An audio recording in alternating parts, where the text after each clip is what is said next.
තාත්තලට මෙව්වා තේරෙන්නේ නැහැ මෙව්වා ගෑන්ග්ස්ටර් අප්පා ගෑන්ග්ස්ටර් මිනිහ මගේ කවුසල්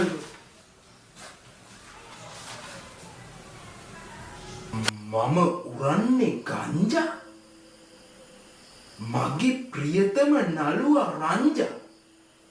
මොනවද යකෝ මේ ලියලා තියෙන්නේ මං කිව්වනේ තාත්තට ඔය ගෑන්ග්ස්ටර් ලියන්නේ ඕක තමයි තාත්තට තේරෙන්නෙත් නැහැ වින්නට උත්සාහ කරන්නත් එපා තාත්තට දන්නෙත් නැහැ දන්නේ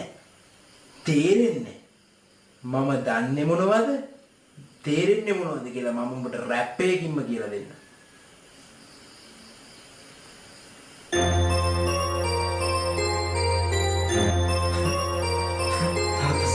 සිරාවට මගේ වාරේ